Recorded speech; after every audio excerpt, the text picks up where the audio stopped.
Alright, so this is the start of our next unit. This is chapter 8 here, but in Schoology, I think it's unit 6. I should make sure those match. But in this unit, we're going to do some area and perimeter of different shapes and just, continue to work with polygons. So in this brief lesson, I'm just going to go over some of the ways that we can classify polygons. So I have most of these filled in, most of the notes filled in, just so I don't have to write and talk at the same time, because you know how good I am at that. So if you ever just need to pause it so you can catch up, of course, just feel free. So convex and concave, I'm sure you've heard these terms used before. The official definition of a convex polygon is a polygon where no line extended through a side would cut into the polygon. So that kind of sounds confusing, but this would be a convex polygon, and if you extend any of these lines of like the sides of the shape, you can see how none of those lines, if they're perfectly straight, actually cut into the shape, right? This is convex. Now this shape here, if I would extend this a line, you can see it cuts, right into the shape. This would be concave. So a less official way of saying that would just say, for the convex polygon, it does not cave in at all, right? It's kind of caved in.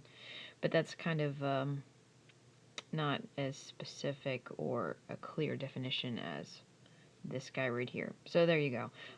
Every time I'm teaching this, I always say, think of our old friend. Look at my drawing abilities. Who is it? Pac-Man! So Pac-Man would be concave, but Pac-Man would technically not be a polygon because he has a curved side. Alright. These next two terms, I'm sure you have, or you could figure out what they mean. Equilateral, we've talked about this before. Equilateral triangle. So triangle, well, all sides are equal, but that can be used to describe any shape. Equiangular, it's a weird looking word. That just means all the angles are equal. So if you hear or see the term regular used to describe a polygon, it just means that that shape is equilateral and equiangular, so all the sides and angles are equal. This comes up in Study Island in a couple problems. It'll just say like this regular pentagon, and then that should just clue you in to this, and you would probably need to know this then to figure out the problem. So there you go. Let's flip to the back. Okay, so to find the measure of the interior angles of a polygon, they are not all the same, right? A triangle has 180 degrees, quadrilateral has 360 degrees. So how do you figure out what the sum of the measure of the interior angles are? And this, of course, only works for convex polygons. If they're concave, that kind of screws it up. But here's your formula, n minus 2 times 180, and n stands for the number of sides. So I just drew a pentagon here. It's not a great pentagon, don't judge. 5 sides, so I just plug in 5 minus 2 times 180, and we get 540 degrees. Now, if you try that in your calculator, there's my calculator. It's important to use parentheses. If you don't, if you just type in 5 minus 2 times 180, you get this answer, right? Negative 355 degrees. Obviously, that wouldn't be correct.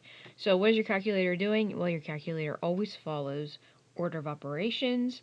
So the calculator multiplied the 2 times 180 first, and then did 5 minus 360 to get that number. So you could just do this in your head, right? 5 minus 2 is 3, and then multiply that by 180.